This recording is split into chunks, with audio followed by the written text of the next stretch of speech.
여러분 안녕하십니까? 라디오 전망대 송유라입니다. 어제부터 시작된 6.3 대통령 선거 사전투표가 조금 전 6시까지 이어졌습니다.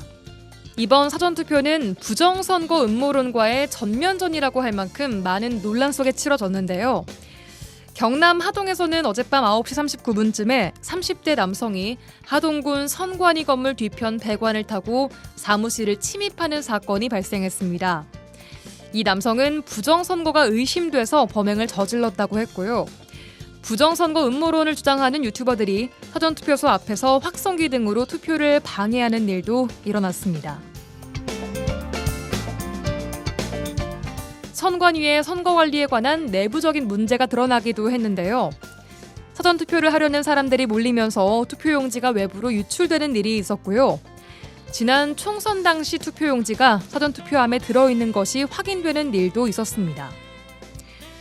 부정선거론을 불러오고 국민의 신뢰를 무너뜨린 것이 다름 아닌 선관위 자체가 아닌지 돌아봐야겠고요. 한 점 의혹 없이 이번 대선이 치러질 수 있도록 만반의 준비를 다하길 바랍니다. 오늘 라디오 전망대가 준비한 내용입니다. 지역 소식들 뉴스브리핑 통해 들어보고요. 이슈책 YMCA 토론 이어집니다. 잠시 후에 뵙죠.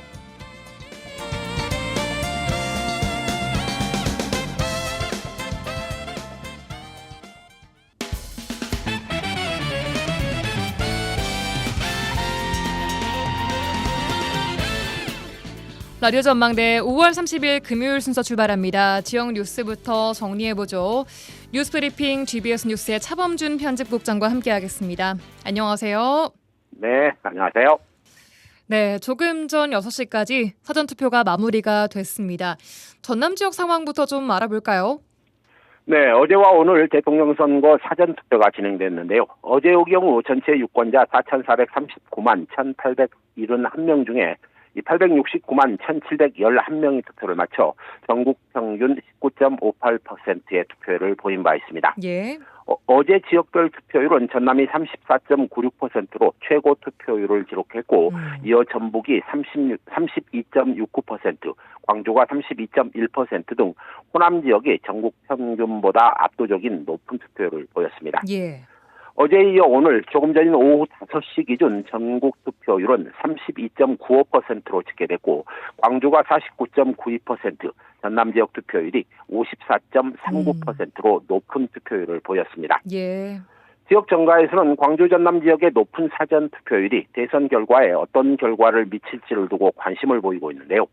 지난 대선에서 높은 투표율을 얻은 더불어민주당은 광주 전남 지역의 높은 사전 투표율이 계엄 정국에 대한 유권자들의 심판이자 민주당 후보에 대한 높은 지지율로 나타날 것으로 기대하고 있습니다. 예. 어제 중앙선관위가 서울 서대문구 신촌동 사전투표소에서 이 투표용지가 투표소 외부로 반출된 상황과 관련해 사과 입장을 내기도 했는데요. 사전투표 이틀째인 전남 동부권 지역 각 투표소를 관리하고 있는 지역 선관위와 종사자들은 투표 과정에서 발생할 수 있는 각종 돌발 상황을 예방하기 위해 오늘 투표소 관리에 만전을 기하는 모습을 보였습니다. 예, 그리고 지자체 장들의 사전투표 독려 활동들도 눈에 띄었다고요?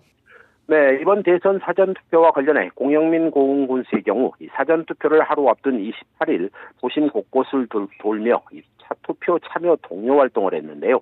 1인 피켓 홍보에 나서서 관심을 끌기도 했습니다. 예. 정인화 광양시장의 경우 지난 28일 사전투표 담화문까지 발표하며 이 투표 독려에 나섰는데요. 정인화 시장은 사전투표 기간인 이틀 동안 주민들이 투표에 적극적으로 참여해달라고 당부하고 거동이 불편한 이웃에 대한 배려나 직장과 가게 운영 중인 시민들을 대상으로 투표 시간 확보를 당부하기도 했습니다. 예. 정기명 여수시장 온라인과 오프라인 채널을 통해 시민들의 선거 참여를 유도하고 투표율을 높이겠다는 입장을 냈습니다. 예. 노관규 순천시장 김순호 구례군수 역시 어제 오전 일찍 관내 사전투표소를 찾아 투표를 마쳤고 주민들 모두가 사전투표와 본투표에 반드시 참여해 국민의 주권을 행사해달라고 당부했습니다. 네, 한편 대선 후보 또는 캠프 관계자들이 전남 동부 지역에 와서 투표를 한 경우도 있었죠. 원내 사당 대선 후보 중 한 명인 민주노동당 권영국 후보가 어제 오전 여수 석창사거리 출근길에서 캠페인을 진행한 뒤에 오전 8시 여수 주삼동 주민센터 사전투표소를 찾아 사전투표를 마쳤고요. 예. 국민의힘 한동훈 전 대표 어제 오전 광주광역시 동구창업지원센터에서 사전투표를 마친 뒤 광주 충장로로 이동해 지원 유세를 펼치기도 했습니다. 예. 오늘은 천하람 개혁신당 상임선대위원장의 순천을 찾아 사전투표를 마치기도 했습니다. 네, 이제 본투표만을 남겨놓고 있는 상황입니다. 오늘까지 안 하신 분들은 다음 주에 꼭 본투표 날 하시기 바라겠습니다. 네, 다음 소식입니다. 순천 도시첨단산업단지 조성공사에 투입된 자재 중의 일부가 부적격 제품이라는 의혹이 제기되고 있다고요? 네, LH 광주 전남본부가 순천시에 건설 중인 순천 도시첨단산업단지 조성공사에 일부 자재가 부적격이라는 의혹이 제기되고 있는데 공사 현장과 지역본부가 서로 책임을 떠넘기고 있다는 논란이 제기되고 있습니다. 예. 이 보도에 따르면 순천 도시첨단산업단지를 조성하고 있는 LH는 국가가 품질을 보증하는 KS 제품을 사용하지 않고 한국금속공업협동조합에서 인증하는 일반 인증 제품인 자재를 사용했다는 것인데요. 예. 해당 자재는 조달청을 통해 구입했다고 하더라도 이 관련 법규에서 정하는 제품을 사용해야 되는데 이를 위반했다는 의혹이 제기되고 있습니다. 예. LH 광주 전남본부는 해당 자재 사용이 관련 법규를 위반한 것이라는 지적에 대해 사업 현장과 지역본부가 서로 책임 소재를 떠넘기고 있다. 이런 지적이 나오고 있습니다. 예, 국가가 인증하는 제품 대신에 사설기관에서 인증하는 자재를 사용했다라는 것인데 해당 의혹에 대한 LH로부터 뭔가 명확한 입장이 있어야 할 것 같은데 어떻습니까? 네, 언론 보도에 따르면 해당 자재 사용에 대해 공사 현장에서는 필요한 모든 자재는 LH 광주 전남본부에서 구매를 한다며 이 지역본부에 자재 구입 책임을 넘기고 있고 지역본부에서는 이 공사 자재는 현장에서 구매 요청이 들어오면 요청에 따라 구매를 할 뿐이라며 역시 현장의 책임을 떠넘기고 있다는 것입니다. 예. 이 또 다른 문제로 이 순천 도시첨단산업단지에 투입된 특정 자재는 이 경남 함안군에서 납품된 것으로 알려지고 있는데 이 LH 측에서는 언론의 요청에도 불구하고 해당 자재의 구매 비용을 기업의 정보라며 공개를 꺼리고 있다고 합니다. 예. 지역 일부에서는 전남 지역의 중소기업도 많은데 이 LH 본사가 있는 진주시와 가까운 경남 함안군에 소재한 업체에서 이 자재를 납품받은 것 역시 논란의 여지가 있다. 이런 입장을 보이고 있습니다. 예, 알겠습니다. 다음은 여수 소식입니다. 여수시 문수동의 한 건물 옥상에 설치된 대형 광고판이 덮개가 뜯겨져 나갔어요. 네, 여수 문수 삼거리에 소재한 한 건물 옥상에 설치된 대형 광고판의 외부 덮개가 뜯기면서 내부에 설치된 형광등 수백여 개가 노출되고 주민들의 안전을 위협한다는 논란이 제기되고 있습니다. 예. 보도에 따르면 주민들의 안전을 위협하고 있는 대형 광고판은 여수시로부터 허가를 받지 않은 불법 시설물로 확인됐는데 오랫동안 광고물 허가 및 신고 수수료를 미납한 채로 불법 광고 수익을 얻은 것으로 알려지고 있습니다. 예, 건물 옥상에 대형 광고판이 오랜 기간 동안 허가도 받지 않고 설치 운영되어 온 셈인데 관리 감독 권한을 가지고 있는 여수시의 책임이 좀 커 보입니다. 지역 일부에서는 건물 옥상에 시민 누구나 볼 수 있을 정도의 대형 광고판이 무허가로 설치 운영되고 있는데도 행정기관이 이를 확인하지 않았다는 것은 문제가 있고 또 광고판이 훼손돼 시민 안전까지 위협하고 있는 상황은 여수시의 관리 감독 기능에 문제가 있다는 지적입니다. 예. 해당 광고판의 불법 설치 운영과 안전사고 우려에 대해 여수시 관련 부서는 언론을 통해 해당 광고판은 허가받지 않은 시설물이고 업체에 철거나 또 정식 신고 및 허가 절차를 진행하라 이렇게 통보했다는 입장을 보이고 있습니다. 예, 여기까지 듣겠습니다. 뉴스브리핑 GBS 뉴스의 차범준 국장과 함께했습니다. 고맙습니다. 네, 고맙습니다.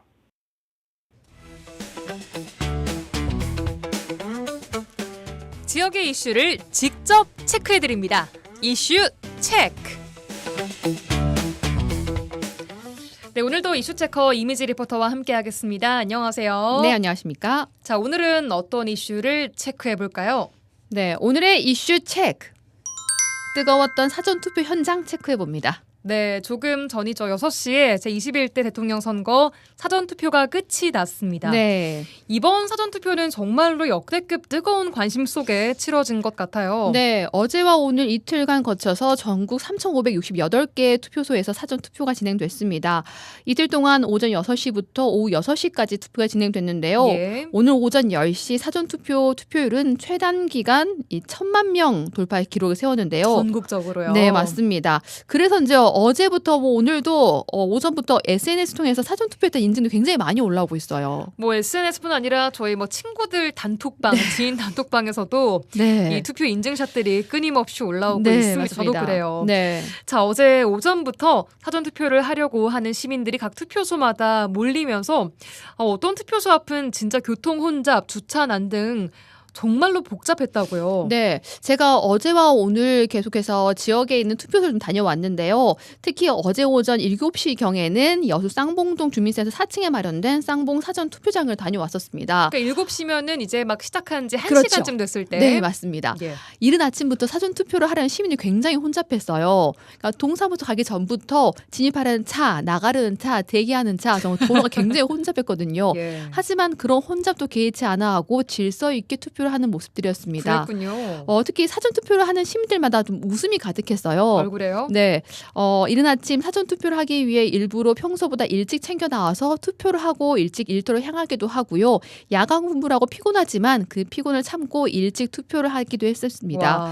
와. 시민들은요 이번 사전 투표에 대한 시민들의 관심을 보면서 민심을 엿볼 수 있다는 것 같았고 또 어느 때보다 이 국민들의 관심이 뜨겁다는 것을 다시 한번 느꼈다고 얘기합니다. 이 사전 투표를 마친 시민들 얘기 한번 들어보시죠. 다른 때보다 관심이 높고 우리 주변에서도 계속 그 사전투표 얘기를 하세요. 빨리 가서 해라 주변에서. 사람들이 많이 왔어요. 가능하면은 그때의 어떤 나 개인적으로 비상이 발생할지 모르니까 사전에 나와서 나가 원하는 사람을 찍기 위해서는 먼저 나왔습니다. 생각보다 많은 사람들하고 기분은 좋네요. 나 이렇게 아침에 많이 올 줄은 생각 안 했어. 나도 진짜 오히려 그 유권자들이 기다린 느낌. 기다렸어요. 나도 속이 시원해요. 그래서 아침 6시에 올까 하다가 그래, 출근하기 전에 오늘은 사전투표를 해야 되겠다. 본투표처럼 많이 오시는 것 같아요. 네, 제 주변에 다 해서 어제 다 해서 제가 지금 마지막이라서 저도 부랴부랴 왔거든요. 본투표 하려다가 그냥 이번에 좀 투표로 좀 제대로 민심을 뭐 하고 싶어서 하는 것 같아요. 네, 만나보고 오신 이 음성만 들어도 네. 현장 분위기가 막 북적북적이는 게 좀 네, 맞습니다. 느껴집니다. 네. 그 어느 때보다 정말 사전투표의 열기가 뜨거웠는데 역대 사전투표 시간대별 최고 투표율 기록을 갱신하면서 유권자들이 얼마나 지금 이 시점에서 우리나라 정치에 대한 뜨거운 열망을 가지고 있는지를 좀 볼 수 있었던 것 같아요. 네, 맞습니다. 각 여수 투표소마다요 투표하는 시민들이 몰리면서요 점심시간대에는 주민센터 정무에서부터 보통 3, 4층에 있는 이 투표장까지 몇 미터씩 줄을 서 기다려야 했습니다. 오늘 오전에도요 여수 곳곳의 주민센터마다 시민들의 발길이 끊임없이 이어졌는데요. 저는 어제 오전에 취재하고 예. 오후에 다시 투표하러 가야지 하고 투표에 찾았는데요. 사람이 많아서 저는 못하고 왔어요. 아, 진짜요? 저는 못하고 왔어요. 근데 제 주위에도요. 했다는 사람만큼이나 대기 너무 길어서 투표를 못했다는 사람도 굉장히 많아요. 뭐 본투표 날도 있으니까 네. 오늘 굳이 뭐 이렇게 오래 걸려서 할 것은 또 아니다 싶어서 발길을 네. 또 돌리시는 분들 네, 맞습니다. 저는 그럴 줄 알고 아직 안 갔습니다. 예. 본투표 당일날 하겠습니다. 의미 있게. 예. 네. 자, 그런데 이번 사전투표를 앞두고 세 차례에 걸쳐 진행된 대선 후보 TV 토론회가 있었죠. 네. 그런데 그 토론회를 보면서 뭐 마음을 좀 굳히신 분들도 계실 것이고 오히려 더 혼란스러워졌다는 분들도 계실 것 같아요. 네. 사전 투표를 앞두고 이 토론회 얘기 굉장히 많이 나왔었어요.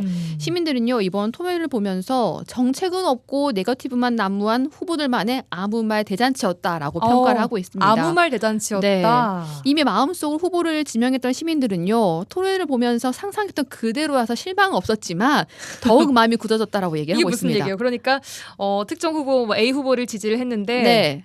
나머지 B, C, D에 대한 뭐 네, 실망감 그렇지. 때문에 실망감 때문에, 그대로 A로 가야겠다. 그렇죠. 그 직진이겠다라는 마음도 있었고, 근데 이제 막 성인이 된 사회 초년생들은요 토론회를 보면서 더욱 혼란스럽다고 얘기를 해요. 이 인터넷 통해서 접하는 댓글들이나 글을 보면서 어떤 말이 맞는지 또 어떤 선택을 해야 되는지 더 혼란스럽다고 얘기합니다. 저는 바뀌진 않았는데 똑같아요. 지지한 분 똑같은데 이제 그분에 대해서 많이 생각이 더 많이 바뀌었죠. 기분이 막 지금 매우 안 좋았죠. 역사는 뭐 현재고 미래잖아요. 그런 것도 있는데 그냥 무조건 뭐 네거티브하고 그걸 안 했으면 그런 좋은 방법이라든가 정책이라든가 쓰고 방법을 많이 연구를 해서 제시를 해야 될 것 같더라고요. 앞으로는. 보는 사람들마다 다를 것 같은데 댓글을 보면은 더 좌지우지 좀 긴가민가 더 하게 되는 것 같아요. 이거 누굴 뽑아야 될까, 어떤 분을 뽑아야 될까 막 이러면서 너무 뜬금없는 소리만 많이 하고 더 믿음을 주지는 못했던 것 같아요. 사람들한테 이렇게 해가지고 가능할까라는 듯한 느낌이었어요. 똑같다는 생각. 아니 뭐 변화가 없이 그냥 뭐 특별한 어떤 정책이나 이런 것들이 우리 유권자들이 그 좀 인지하기가 좀 어려운 토론은 자기네끼리 그냥 뭐 저 서로 비방하고 싸우고 그런 거. 네, 다양한 연령층의 유권자들을 만나보고 왔는데요. 중간에 좀 살짝 앳돼 보이는 목소리가 이제 네. 사회초년생이었던 네, 맞습니다. 분인 것 같고 대학생이었어요. 대학생이었고 네. 그리고 대부분 많은 분들께서 새로운 정책보다는 좀 비방이 난무했다. 네. 이런 것에 대한 실망감을 드러내주셨습니다. 자, 많은 국민들이 정말 자신만의 염원을 담아 그럼에도 잘 선택을 해서 네. 소중한 한 표를 행사를 했습니다. 물론 아직 안 하신 분들도 계시겠지만 본투표가 남아 있습니다. 자, 시민들은 투표 용지와 함께 좀 다양한 바람을 담았을 것 같아요. 네, 시민들은요 서민을 생각해준 대통령이 됐으면 좋겠다라고 한 목소리를 전했습니다. 한동안 나라가 혼란스럽기 때문에 흩어져 있는 국민들의 마음을 하나로 모으고 또 서민들이 살기 좋은 나라를 만들어줬으면 하는 바람이 가장 컸습니다. 예. 또 젊은 사람들은요 이 청년들의 목소리를 잘 들어주고 청년이 이 나라의 미래를 잘 이끌어나갈 수 있도록 지지해준 대통령이 됐으면 좋겠다고 전했습니다. 시민들의 바람 들어보시죠. 앞으로 나라를 잘 다스릴 사람, 이런 사람이 됐으면 좋겠습니다. 국민을 위해서 대통령이 되는 사람, 국민을 사랑하는 후보, 국민에게 어떤 그 자긍심을 줄 수 있는 후보, 창피하지 않으면 되잖아요. 혼란스럽지 않게 잘 해야죠. 공정하게 경제라든지 뭐 내란 종식 뭐 이런 거 좀 기대를 하고. 어떤 대통령이 되든 그냥 우리나라의 발전이 되고 그냥 정치 잘하는 대통령이 됐으면 좋겠습니다. 제가 젊다 보니까 젊은 사람 위주로 좀 더 챙겨주면 좀 감사할 것 같은 느낌이에요. 그런 분들이 더 나왔으면 좋겠어요.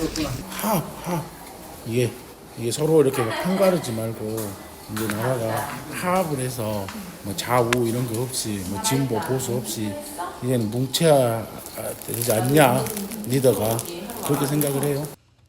마지막 하셨던 분 중에 인상 깊었던 게 네. 네, 합치다는 겁니다. 우리가 통합이 그만큼 중요하다라고 네. 말씀을 하고 계시는 거죠. 그리고 또 하나 인상 깊었던 게 창피하지 않은 대통령이었으면 좋겠다. 네, 그 자긍심을 무엇보다. 느끼게 하는 국민들이 네. 시민들의 바람 듣고 왔습니다. 네, 이제 6월 3일 21대 대통령 본투표가 남아 있습니다. 유권자들의 소중한 한 표 꼭 잊지 마시고 우리나라의 미래를 위해 투표하시기 바랍니다. 네, 오늘 이슈책 시간에는 이미지 리포터와 함께 사전투표 현장 다녀왔습니다. 고맙습니다. 네, 감사합니다.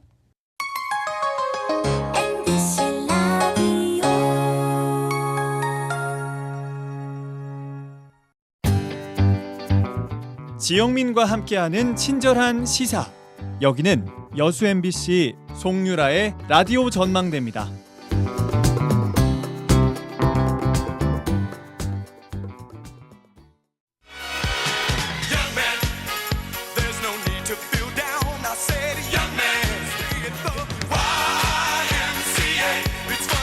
지역의 대표 스피커 두 영맨들의 화끈한 토론 한판 YMCA 토론 시간입니다. 오늘도 두 분 영맨과 함께합니다.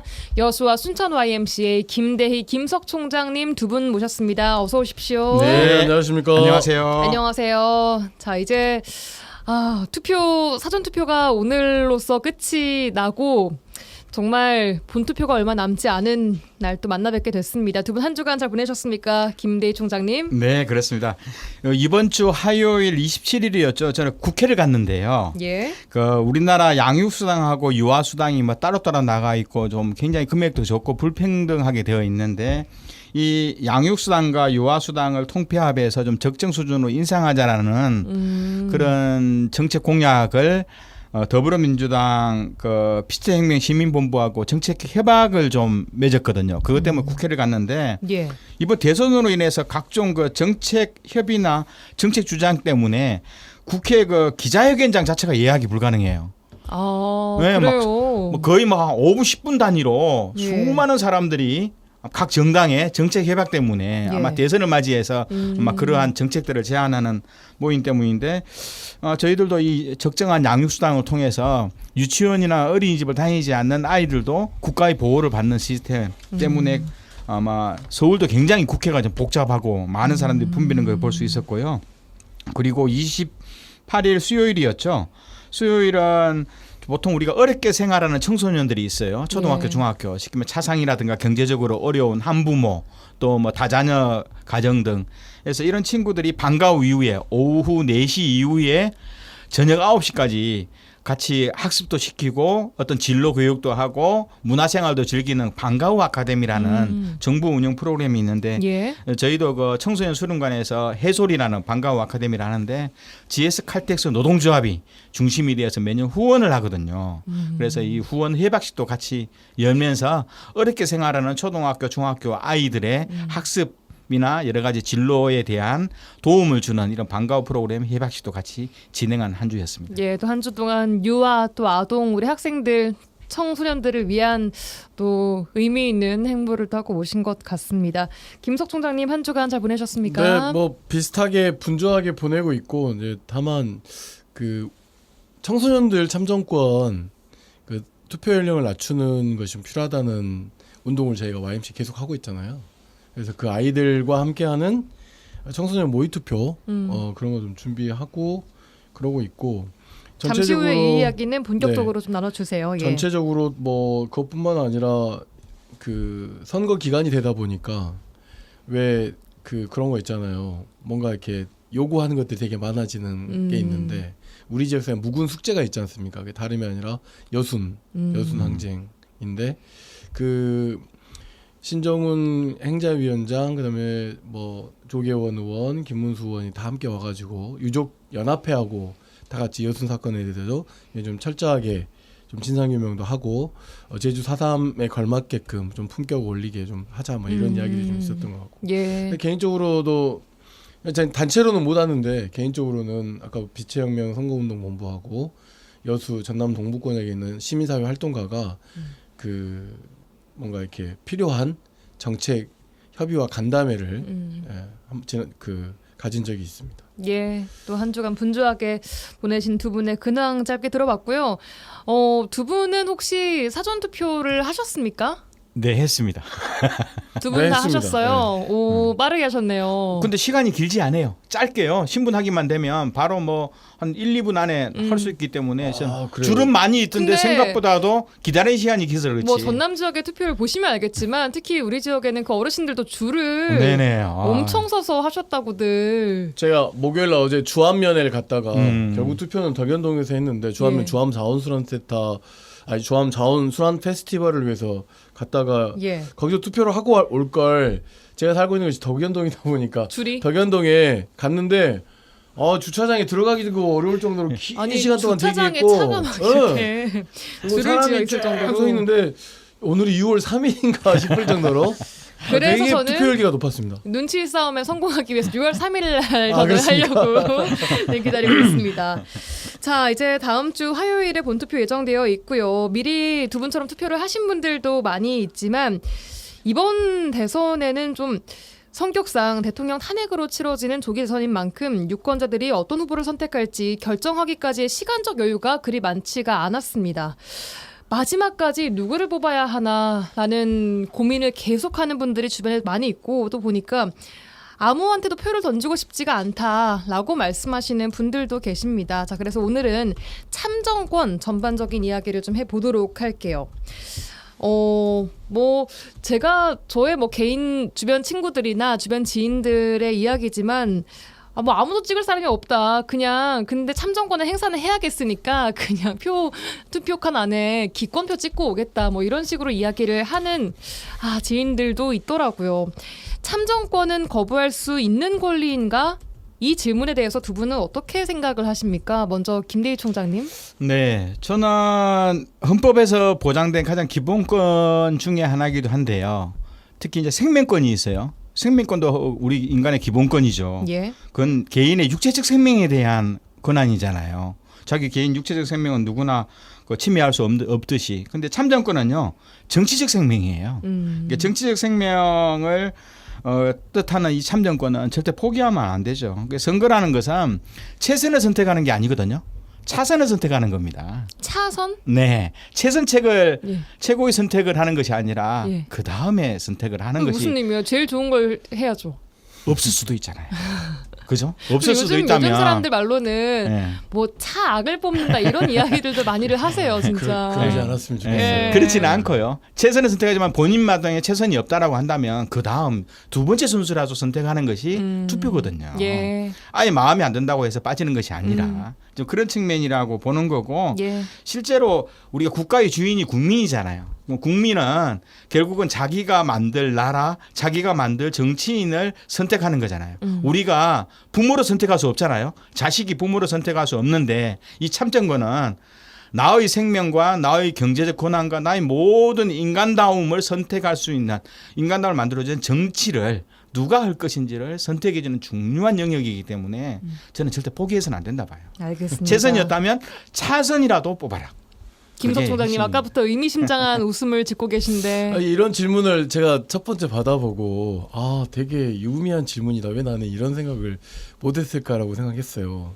왜냐하면 굉장히 민주주의에 대한 본질에 대한 질문일 수 있는 거고 또 하나는 전체적으로 보여지는 정치 환경에 대한 뭔가 불신이 가져오는 개인이 취할 수 있는 마지막 태도, 이것이 내가 여기에 투표에 참여하지 않는다거나 이런 걸 수도 있겠다라고 하는 생각을 저는 이 질문을 받으면서는 했어요.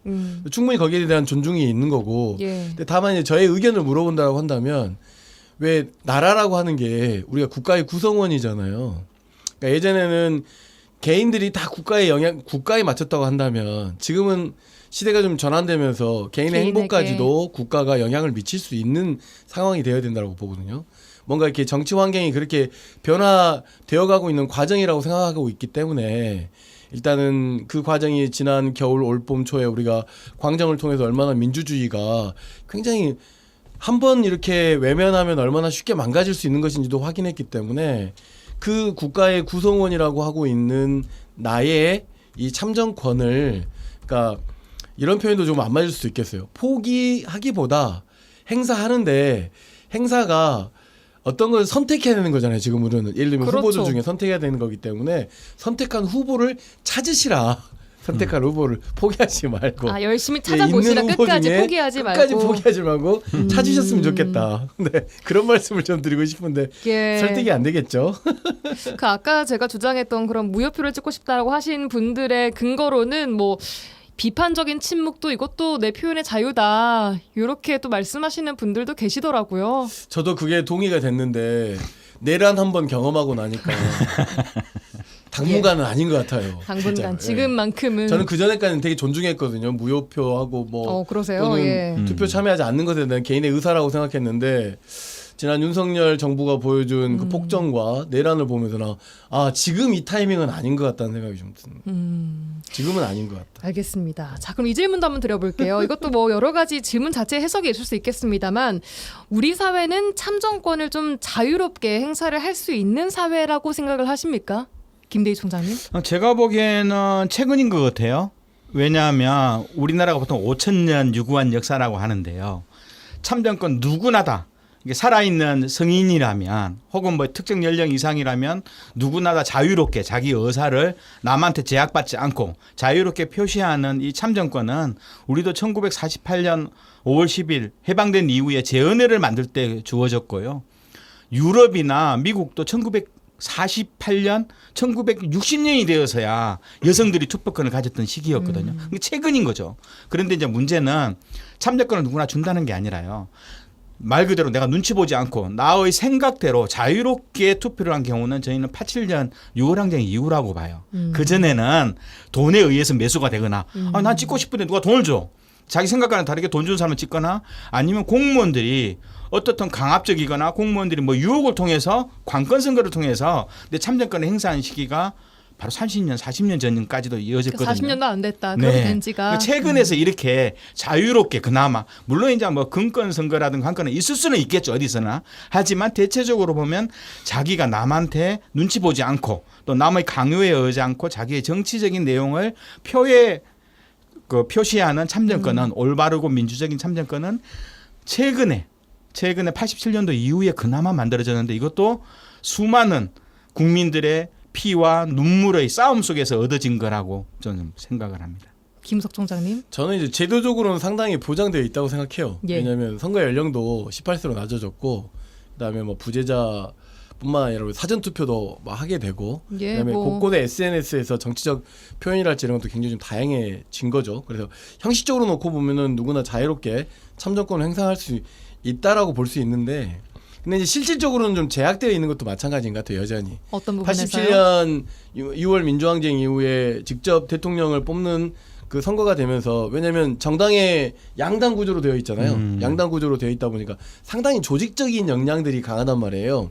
그러니까 뭐냐면 예를 들어서 이번 대통령 선거에서 이기기 위해서는 몇 표를 가지고 있어야 된다. 뭐 시의원 선거에서 뭐 시장 선거에서는 국회의원 선거에서는 이미 이걸 우리가 일반적으로 참정권에 참여하는 사람들은 모르지만 이것을 선거를 기획하는 사람들은 대략적으로 그러고 있다 보니까 그런 어떤 정보의 그 접근이랄지 이런 것들이 과연 평등하냐라고 하는 조건에서 놓고 본다고 하면 이미 조직된 선거에 영향을 빠져 있는 사람들은 굉장히 다양한 정보를 접근하는 반면 그냥 일반 유권자들은 그렇지 않다 보니까 정보가 많은 쪽으로 관심과 내용이 흐를 가능성이 상당히 높기 때문에 어떻게 보면은 실질적으로는 제약된 자유가 존재하는 거 아닌가 그런 생각을 좀 갖고 있죠. 정보의 양이 많은 쪽은 그럼 예를 들어서 어떤 예를 들면 민주당, 뭐 국민의힘 이런 데와 연관되어 있는 그러니까 그쪽에서 자석처럼 사람들 계속 붙이는 게 선거잖아요. 거대 양당. 그렇죠. 일반 우리가 생각하는 그 선거의 흐름에서 누구를 찍어야 되느냐, 누구의 정책이 좋냐라고 우리는 그렇게 판단하고 싶어 하는데 한쪽에서는 조직적으로는 그런 거보다는 사실상 이 선거에서 몇 표가 필요하느냐 이렇게 하다 보니까 이제 그런 것이 실질적인 어떻게 보면 제약된 자유이지 않을까라고 하는 생각이 좀 드는 거죠. 그래서 좀 더 정당의 민주주의가 좀 더 강화되고 그다음 당원들의 내용들이 좀 이렇게 되기도 하고 당원과 일반 시민들이 전혀 크게 차이가 없이 좀 더 정치를 자유롭게 이야기할 수 있을 때 예를 들면 그 어떤 특정한 지역에 가서 이번에도 보니까 막 크락신 빵빵 울리고 사람들 막 힘들게 하고 막 이런 경우도 있고 또 어떤 경우는 와서 또 보이지 않는 곳에서 그렇게 행패들을 부리는 곳들이 선거운동 과정에서 벌어지고 있는 가운데서 과연 실질적 그 정치 참여와 이게 행사되고 있냐라고 보기는 상당히 조금 좀 제약되어 있는 것 같다 아직까지는. 네, 저는 요즘 우리나라 대한민국에서는 지역적으로 좀 제한되어 있는 것 같기도 하다라는 생각도 그런 느낌 많이 드는 것 같습니다. 형식적 자유는 갖췄지만 뭔가 실질적이고 좀 심리적 안전함. 내가 누구 후보를 내가 예를 들면 송유라 후보를 지지해. 내가 김대희 후보를 지지해라고 아주 자유롭게 이야기할 수 있는 이 실질적 자유가에 대해서는 물음표가 여전히 있는 거 아니겠습니까? 예. 가족 내에서도 그렇잖아요 요즘에. 그러게요.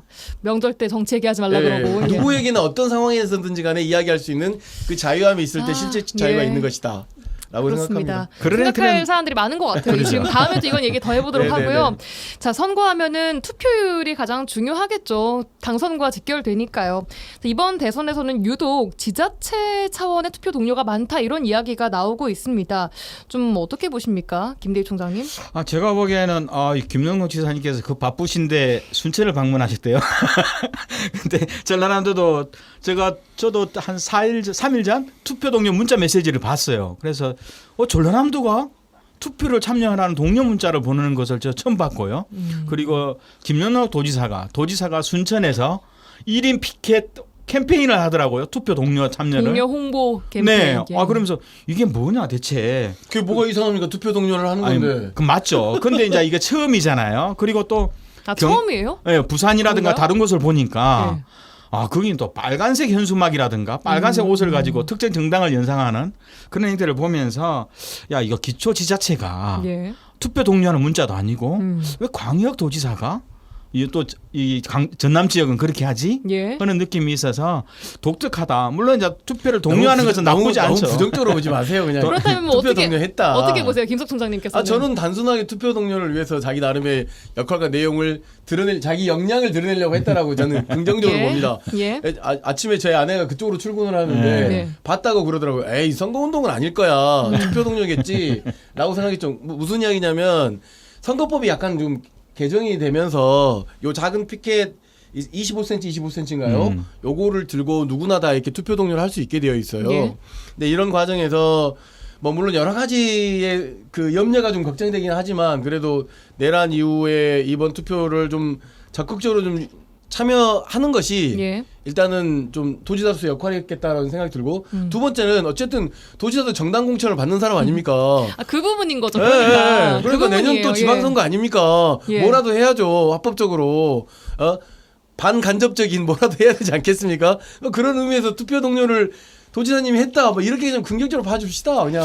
근데 이게 저는 같은 당 소속이어서 이제 그 말씀하신 대로 내년 지방선거를 좀 염두에 두고 누구는 이제 또 지자체 장별로 보니까 뭐 광양, 여수 뭐 다르다. 왜냐하면은 광양 투표율을 조금 더 올려야지만 내년에 좀 유리하지 않을까 뭐 이런 말들이 나오고 있어요. 너무 실제로. 이렇게 넘겨짚지 마시고. 저는 맞다고 봐요. 내년도 6월 뭐 지방선거 때문에 누구나 다 뭐 정치인들은 정당의 결정을 가장 뭐 두려워할 수밖에 없는데요. 있지만 저도 뭐 개인적으로 나쁘진 않다고 봐요. 하지만 이건 기초자치단체나 아니면 선거 관련 조직이 얼마든지 문자 메시지나 홍보는 할 수 있어요. 예. 그게 맡기고 예. 차라리 도지사나 기초자치단체는 뭐냐 하면 자기 권역에 예. 학교, 만 18세 청소년들 혹은 또 기업들이 있어요. 중소업체들. 그리고 뭐 수많은 기업 조직에 가서 투표에 참여할 수 있도록 사전투표라든가 투표 당일날 출근을 하지 않고 참정권을 올바로 행사할 수 있도록 협조를 구하고 양해를 구하고 왜냐하면 전 국민의 절반은 투표 당일날 일하러 가야 돼요. 공무원들이나 뭐 우리 같은 사람들이나 당일 임시 휴일이지 상당히 절반에 가까운 사람들은 직장을 새벽부터 나가서 밤늦게까지 해야 되거든요. 그러니까 이런 분들에 대한 배려, 협조, 투표에 참여하도록 해주는 것이 광역이나 지방자치단체가 오히려 이런 조직에 가서 그 유권자들의 투표를 보장해 줄 수 있도록 협조를 구하고 양해를 구하는 것이 저는 더 맞다고 보거든요. 예, 투표 자체 동료는 긍정적으로 바라봅니다만 투표 이제 동료 자체는 민주시민 교육이라고 그럼요. 봐야죠. 중요합니다. 네. 근데 이 자칫해서 정치적 말씀하신 중립성이 대로, 조금 훼손될 수 있다 이런 정당을 거죠. 지지하는 것처럼 보이는 것이 괜찮을까라는 우려의 시선도 존재합니다. 대단히 좀 그 부분에 대해서는 좀 자기 위치가 있기 때문에 엄격하다라고 보여지는 것 같고 엄격해야 된다라고 보는 게 맞고 그다음에 김대희 총장이 말씀하신 것처럼 어떤 그렇게 하기 위해서 그동안의 빌드업이 필요한 거잖아요. 민주시민 교육을 위해서 어떤 예산을 투여했다거나 어떤 선거뿐만 아니라 전반적으로 동료 활동을 했다거나 주민들의 어떤 민주성을 높이기 위해서 뭘 해왔다거나 이런 것들이 이제 좀 되어 왔다면 그 행위와 투표 참여 캠페인들이 크게 문제가 되지 크게 뭔가 이렇게 잘한다 이렇게 봤을 텐데 예, 그럴 거 아니겠나 좀 조심스럽게 생각해 봅니다. 알겠습니다. 자, 다음은 이제 청소년들의 참정권 이야기를 좀 해볼까 합니다. 지금은 만 18세 미만 유권자들이 참여를 할 수 있는데 이상이 할 수 있고 18세 미만 청소년 같은 경우에는 모의 투표 형식으로 참정권을 행사를 하고 있습니다. 일단 이 어린 청소년들의 그 투표 정치에 대한 관심은 어떻게 좀 파악하고 계십니까, 두 분? 제가 보기에는 관심은 많아 보여요. 그래요? 그리고 이제 저희가 초등학생보다는 중고등학생 대상으로 판단할 수밖에 없는데 2017년도 17대 대통령 선거에서는 한 5만 1,000명 정도 청소년들이 모의투표 참여했었어요. 예. 굉장히 많이 참여했는데 그 결과가 1위가 문재인, 2위가 심상정, 3위가 유승민, 당시 그 자유한국당은 홍준표 후보가 나왔었는데요. 4위가 되었습니다. 그러면 당선된 문재인 대통령, 당시 선거에서는 문재인 대통령이 당선됐잖아요. 청소년들은 문재인 대통령을 1위로 투표했고요. 2위가 저는 자유한국당 홍준표 후보가 아니라 심상정 후보를 2위로 선택했는데 청소년들이 이 후보자와 지난 대통령 선거 말씀하신 거죠? 17년. 네. 17년입니다. 19대. 예. 19대. 17대. 아 17대? 예. 아 19대네 19대. 예. 근데 이때는 보면 청소년들은 후보자나 소속 정당의 도덕성과 정책을 본 거예요. 자유한국당이라는 보수적 정당보다는 당시 민주당이었던 문재인과 그리고 정의당의 심상정 후보를 그리고 유승민 후보가 3위였거든요. 그때는 바른정당이었죠. 근데 의외로 청소년들은 네.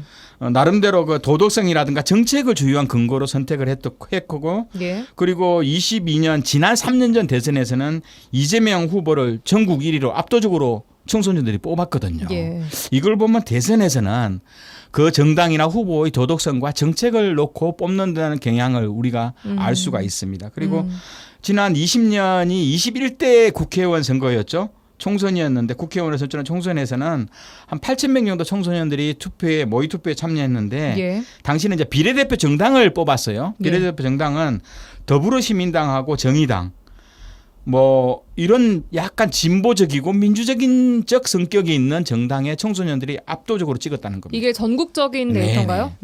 그러니까 청소년 성향은 대체적으로 중고등학교 투표 성향은 약간 진보적이면서 정책적인 선명성 그리고 도덕적인 성격이 약간은 있는 정당들 보수적인 정당보다는 있는 정당으로 우세하게 가는 그러면서 인권과 노동적 가치를 내세우는 정당이 의외로 2위를 차지하고 있다는 것을 보면 청소년들은 어른들보다도 투표를 잘하구나 하는 느낌을 받을 수 있죠. 라고 김대희 총장님께서 의견을 주셨고요. 김석 총장님께서는 역대 모의투표에서 이 투표 성향들은 좀 어떻게 분석을 하고 계세요? 비슷합니까? 일단 뭐 비슷하다고 보는데 예. 그 이번 좀 대선은 조금 흐름이 예전 모의투표하고는 조금 다르게 예. 참여나 그 견해를 잘 드러내지 않는 것 같아요. 청소년들. 왜 그렇다고 보세요? 그래서 제가 잘 모르겠는데 첫 번째는 일단 우리가 지금 이걸 계획하고 있는 건 참정권에 대한 사전적 경험이기도 하고 또 하나는 미래 유권자들이 가지고 있는 정치의식이랄지 가치관을 조금 서로가 이렇게 토론될 수 있는 그런 장을 만드는 것이기도 한데 김대희 총장님이 왔던 이 일관된 경향이 이번 저희 모의투표 결과도 개표 결과를 확인해 봐야겠지만 저는 좀 계속 투표를 하고 있는 중에 이번 좀 다르다는 느낌이 좀 받아요. 그래도 비상계엄 이후에 관심도는 조금 더 높아졌을 것 같기도 한데요. 그런 것도 있는데 반면에 이 방송에서 주는 정보들이나 이런 것들이 너무 네거티브적인 요소가 굉장히 많잖아요. 그러다 보니까 이것을 조금 거리를 두려고 하는 경향들이 상당히 좀 많아 보입니다. 그래서 반면에 이제 진보 성향의 높은 후보들에 대한 지지도들이 그동안 높아왔고 그다음에 특히 우리 청소년들은 정의, 평등 또는 기후 이런 쪽에 관심 있는 후보들 아까 잠시 이야기했던 진보 정당의 후보들의 그 1등은 못 하더라도 적어도 2등에 그리고 그 기성 정치와 관련된 보수 정치에 대해서는 이렇게 외면했었는데 이번에는 조금 모르겠습니다. 나와 있는 후보들 중에 그 특정 후보를 좀 지지하는 아이들도 좀 있는 것 같고 그래서 왜 이런 성향이 나타나고 있는지 모르겠지만 기본적으로 이제 교육의 영향이 저는 있다고 생각해요. 교실 안에서 학교 안에서의 민주시민 교육들이 많이 사라져버렸고 윤석열 정부 안에서 그다음에 또 하나는 정보의 접근이 일방적 SNS나 게시판 중심으로 이루어지는 경우도 있고 또 그러다 보니까 말을 또 못하는 그러니까 교실 내에서의 정치와 관련된 대화를 거의 지금 하고 있지 않은 청소년들이거든요. 그다음에 이해관계에 좀 차이도 좀 있는 것 같아요. 아이들 사이에서. 그래서 알겠습니다. 어떤 것이 저는 그래서 이번 대선 역대와는 조금 모의투표는 다른 양상을 보이고 있다. 물음표. 안개 속이다라고 그렇게 말씀을 드리겠습니다. 알겠습니다. 자, 그럼 미래 유권자들이 생각하고 있는 우리나라 정치 리더상은 어떤 걸까요? 제가 보기에는 여전히 그동안의 모의투표 성향이나 내용들을 보면 청소년들은 이제 투표권을 가지지 않는 중고등학교 청소년들은 그래도 좀 도덕성하고 신뢰성. 도덕성하고 신뢰성이 그 정당을 같이 후보? 보는 거예요. 그 정당이 평소에 어떤 조건과 내용을 했는지 그리고 후보에 대해서는 인성이라든가 그리고 최소한 공정함을 가질 수 있는지 자기가 말한 거에 대해서 책임을 질 수 있는지 이런 것들을 많이 따지는 것 같아요. 왜냐하면 청소년들은 약자잖아요. 사회적 약자 중에서도 관심을 아무도 가지지 않는 너희들은 학교에 가서 공부만 해라. 뭔 주장을 하냐 하는 속에서 항상 불만이 많은 거잖아요. 그런 속에서 내 이야기를 들어줄 수 있는 후보들 그리고 우리가 느끼고 있는 이 소외되고 아픈 것들을 조금이라도 이해해 주는 그런 정치인을 이게 막가파식의 파쇼적이고 그리고 반억압적인 이런 후보보다는 뭔가 이야기를 들어주고 그 정책 비전을 내세울 수 있는 또 그런 정당을 가지고 있는 후보에 대한 관심. 그러니까 약간 진보 정당의 색채들은 자기들의 생활 속에서 이루어지는 측면이 좀 있어서 그런 쪽에 많은 관심을 가지고 있지 않을까. 그리고 또 그런 사람들을 자기의 입장을 이해해주는 그런 후보들에 대한 관심과 내용들은 마음속에 많이 가지고 있는 걸 느낄 수 있습니다. 네, 조금 더 구체적으로 학생들이 우리 미래 유권자들이 생각하는 진정성 있는 정책은 뭐 어떤 거라 생각하세요? 일단 저는 아이들하고 수업 가보면서 느끼는 것은 가치를 말하는 좀 리더를 이야기하는 것 같아요. 뭐 기후 위기, 뭐 젠더, 청소년 권리 보장 이런 것들을 실질적으로 이야기하면서 이것이 말을 잘하는 사람들이나 그 왜 똑똑한 사람보다는 그 말을 왜 하는지를 조금 이해할 수 있는 굉장히 소통이 강화된 그런 어떤 리더들을 좀 찾고 있는 것 같고 그 다음에 좀 솔직한 리더, 그 다음에 책임감이 있는 리더를 굉장히 강력하게 요구하고 있는 것 같더라고요. 그 다음에 이제 또 하나는 워낙 변화무쌍한 시대잖아요. 그러니까 그런 변화를 이야기할 때 막 깃발을 꽂고 나를 따르라 이런 것보다는 그 변화에 대해서 그 세대 간의 대화를 하고 막 이런 것들을 대단히 좀 강조되는 거예요. 카리스마보다는 공감을 형성하는 리더를 좀 찾고 있는 것 같기는 하는 것 같습니다. 예. 이제 청소년들 관련한 그 리더상을 네. 물어보셨으니까. 예, 알겠습니다. 미래 유권자들의 뭐 성향이나 또 원하는 리더까지 함께 나눠봤습니다. 이제 다음 주면은 새로운 대통령이 뽑힐 것이고 뽑히고 난 이후에 저희는 뵙게 되겠네요. 어떻게 될지. 새로운 대통령 뽑히면 혹시 김대중 총장이 어디 서울로 가고 그러시는 거 아니죠? 그렇진 않습니다. 아이고 아니죠. 지역을 저희 지켜야죠. 코너 지켜줘야 됩니다. 아이고. 자, 여기까지 듣겠습니다. 자, 오늘도 YMCA 토론 여수 순천 YMCA 김대희 김석 총장과 함께했습니다. 두 분 고맙습니다. 네, 감사합니다. 꼭 투표하십시오. 라디오 전망대가 5월 30일 금요일에 준비한 내용은 여기까지입니다. 일요일에는 월간 라전 인문학 강의 한 편 준비해뒀습니다. 많은 관심 부탁드리겠습니다. 구성 이선화, 연출 송유라였습니다. 고맙습니다.